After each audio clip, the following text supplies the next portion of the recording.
दुनिया का सबसे बड़ा ट्रैफिक जाम शुरू हो चुका है। समंदर में खड़ी ये 150 से ज्यादा कार्गो शिप्स शॉर्टकट मारने के चक्कर में पनामा कैनाल से गुजरने के लिए अपनी बारी का इंतजार कर रही है। मजे की बात यह है कि हर एक शिप पनामा कैनाल से गुजरने के लिए $4 लाख पैनामियन गवर्नमेंट को देने के लिए भी तैयार है, लेकिन फिर भी अथॉरिटीज इनको कैनाल से गुजरने की परमिशन नहीं दे रही। कैनाल में ना ही कोई मेंटेनेंस का काम चल रहा है और ना ही कैनाल का रास्ता किसी वजह से बंद है, बल्कि इंजीनियरिंग का चमत्कार पनामा कैनाल, जिस पर पूरी दुनिया को गर्व था, वो एक बहुत बड़े क्राइसिस से गुजर रहा है। और ये जंग किसी और से नहीं बल्कि कुदरत के खिलाफ है। लेकिन आखिर कैसे? फैक्ट स्टडी की वीडियो में एक बार फिर से खुशामदीद। दोस्तों, पूरी दुनिया में इन कार्गो शिप्स के लिए 2 शॉर्टकट्स बने हुए हैं। एक है इजिप्ट में बना सुएज कैनाल, जो ईस्ट एशियन कंट्रीज यानी चाइना, जापान, ताइवान और सिंगापुर जैसी कंट्रीज को यूरोप से कनेक्ट करने के लिए इस्तेमाल होता है। इसी तरह अगर इन्हीं कंट्रीज के कार्गो शिप्स को ईस्ट अमेरिका या ईस्ट कनाडा तक जाना हो या फिर यूरोप से वेस्ट अमेरिका तक जाना हो, तो एक दूसरे शॉर्टकट का इस्तेमाल किया जाता है, और वो है सेंट्रल अमेरिका के ठीक इस पॉइंट पे बना पनामा कैनाल। दुनिया में करीब 50,000 कार्गो शिप्स हैं और इनमें से 70% शिप्स इन्हीं 2 शॉर्टकट्स को इस्तेमाल करती है। यानी अगर किसी वजह से भी इन दोनों शॉर्टकट्स सुएज और पनामा कैनाल में कोई मसला हो गया, तो ना चाहते हुए भी इसका असर पूरी दुनिया पर पड़ेगा। इसकी एक झलक दुनिया पहले भी देख चुकी है, जब 2021 में एवरग्रीन शिप ने पूरे सुएज कैनाल की ट्रैफिक को 6 दिनों तक बंद रखा। अगर ऐसा ही कुछ फ्यूचर में हुआ तो शिप्स को ऑल द वे घूमकर जाना पड़ेगा। इसमें टाइम भी ज्यादा लगेगा और फ्यूल कॉस्ट भी एक्स्ट्रा लगेगी। घूम फिर कर ये एक्स्ट्रा कॉस्ट एंड यूजर को, यानी मुझे और आपको पे करनी पड़ेगी। इन शॉर्टकट्स को इस्तेमाल करने के लिए शिपिंग कंपनीज कैनाल अथॉरिटीज को भारी टोल टैक्स भी पे करती है और साथ में इनके नखरे भी उठाने पड़ते हैं। लेकिन आखिर ऐसी भी क्या मजबूरी है और हमें कैनाल्स की जरूरत ही क्यों है? मान ले यूरोप में यूनाइटेड किंगडम से एक शिप को वेस्ट अमेरिका में मौजूद सैन फ्रांसिस्को जाना है। अब इस शिप के पास अपनी मंजिल तक पहुंचने के 2 रास्ते हैं। या तो वो पूरे नॉर्थ अटलांटिक ओशन से गुजरकर साउथ अमेरिका के बॉटम केप हॉर्न को क्रॉस करके पैसिफिक ओशन में एंटर होगी और वहां से सैन फ्रांसिस्को तक जाएगी। ये टोटल डिस्टेंस 25,000 किलोमीटर से भी ज्यादा बनता है, जिसमें शिप को 28 डेज और कम से कम 80 लाख लीटर फ्यूल खर्च करना पड़ेगा।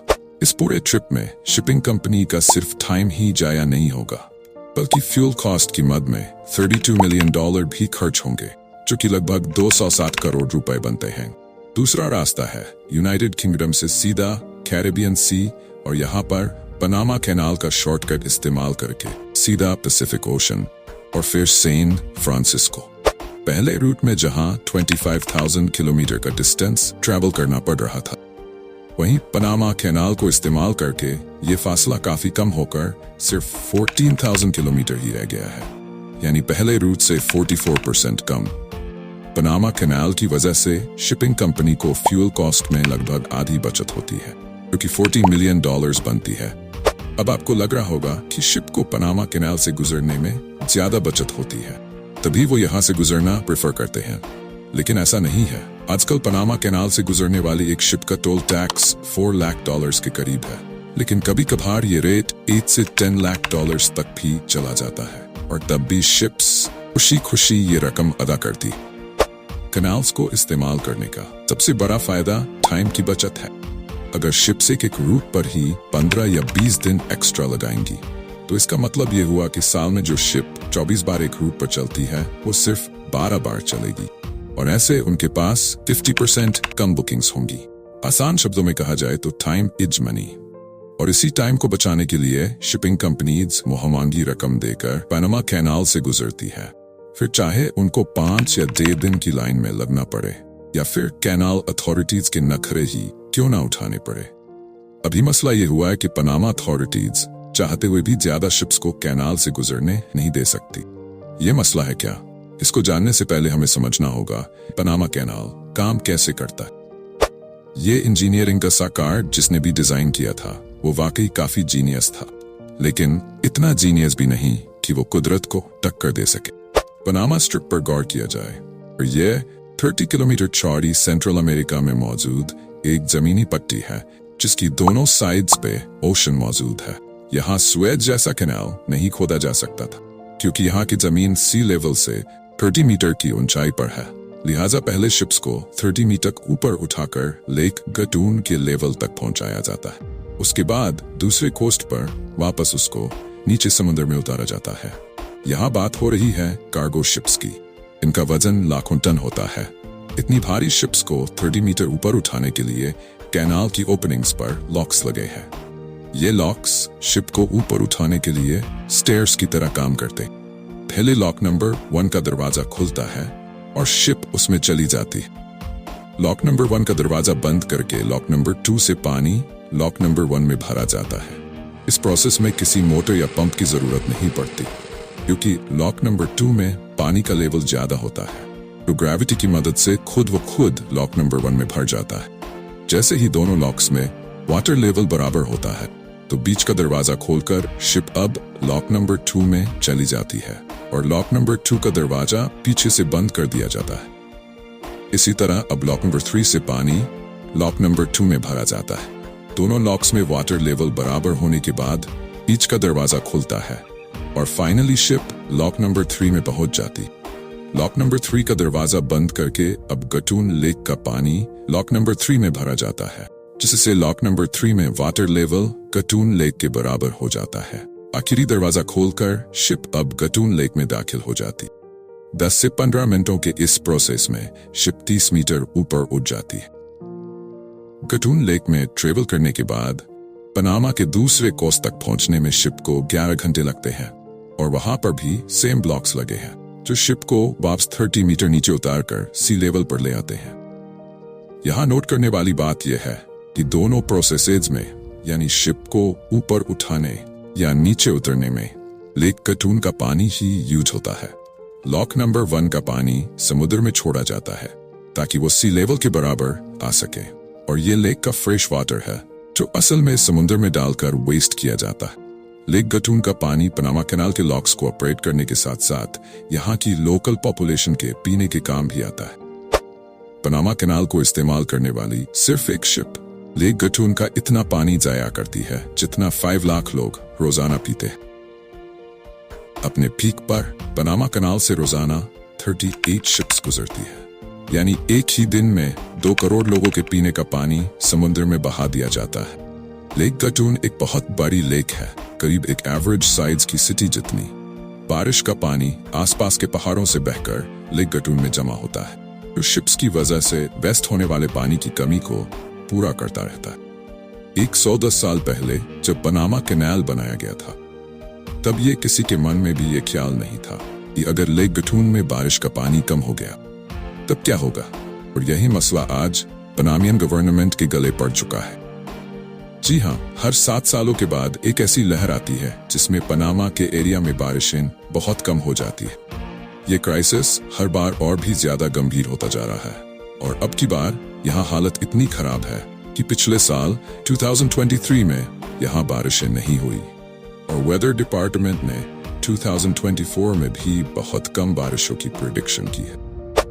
इस चीज को देखते हुए पनामा अथॉरिटीज के पास सिर्फ 2 ऑप्शंस बचे हैं, या तो वो कैनाल चला ले या फिर अपने लोगों को पीने का पानी प्रोवाइड करे। कैनाल से इनको $4.32 बिलियन की सालाना आमदनी होती है जो पनामा कंट्री की टोटल जीडीपी का एक बहुत बड़ा हिस्सा है। अगर कैनाल बंद करते हैं तो इनकम इफेक्ट होती है और अगर कैनाल खोलते हैं पीने के लिए पानी का मसला खड़ा हो जाता है। पंप लगाकर भी समुद्र का पानी लेक गटून में नहीं डाल सकते क्योंकि उससे कैनाल तो आसानी से ऑपरेट हो जाएगा लेकिन फिर लेक का पानी खारा हो जाएगा जो फिर पीने के काबिल नहीं बचेगा। लिहाजा अब वहां की गवर्नमेंट ने लेक गटून के पानी को बचाने के लिए कुछ मेयर्स लेना शुरू कर दिए हैं। सबसे पहले तो जहां दिन में 38 शिप्स कैनाल से गुजरती थी, इस नंबर को कम करके 18 शिप्स पर डे तक लेकर आए हैं और दूसरा सिर्फ उन कार्गो शिप्स को कैनाल से गुजरने की परमिशन दी जा रही है जिनके पास कम कंटेनर्स है। जाहिर है शिप्स पर जितना ज्यादा वजन होगा वो उतना ज्यादा पानी जाया करेंगे। इन सख्तियों की वजह से एक शिप में 40% तक कम कार्गो लोड किया जा रहा है और इस बचे हुए कार्गो को नई शिप्स में लोड किया जाता है। यानी पनामा से गुजरने वाली टोटल शिप्स भी पहले से ज्यादा बढ़ गई है। पनामा कनाल के बाहर शिप्स की लाइन लग चुकी है और सब कनाल से गुजरने के लिए अपनी बारी का इंतजार कर रही है। खासतौर पर जिनकी बुकिंग एडवांस में नहीं हुई वो 15 दिन तक भी इंतजार करने पर मजबूर है। इन सख्तियों के साथ साथ टोल टैक्स में 10% extra cost fresh water surcharge के नाम पर भी वसूल किए जा रहे हैं। इससे यूरोप से वेस्ट अमेरिका और ईस्ट अमेरिका से ईस्ट एशिया के रूट्स पर काफी डिस्टर्बेंस पैदा हो गई है। कार्गो डिले हो रहा है और पनामा कनाल पर एडवांस बुकिंग 3 महीने पहले से करवानी पड़ती है।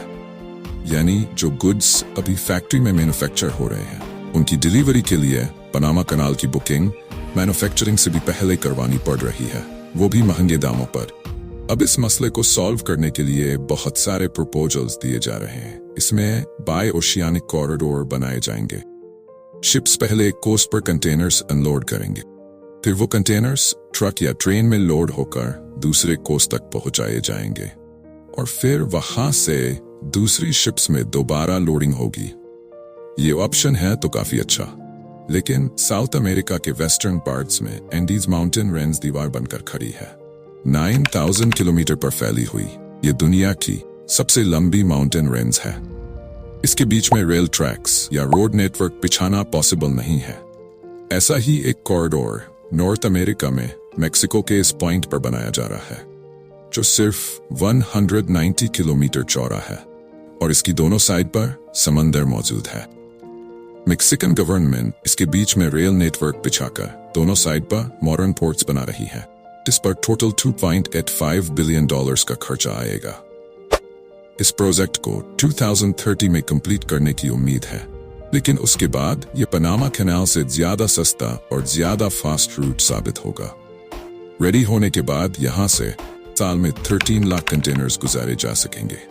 कंपैरिजन के तौर पर नॉर्मल ऑपरेशन के दौरान पनामा कैनाल से सालाना 26 लाख कंटेनर्स गुजरते हैं। यानी मेक्सिको का इंटर ओशियानिक कॉरिडोर आज से 6 सालों के बाद पनामा का आधा लोड अपनी तरफ डाइवर्ट कर लेगा।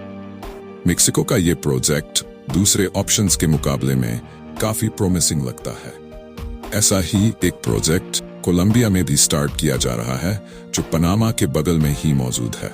यहाँ पर भी मौजूदा ट्रेन नेटवर्क को बढ़ाकर कोस्ट टू कोस्ट फैलाया जा रहा है, लेकिन इस प्रोजेक्ट में भी कई साल लग जाएंगे।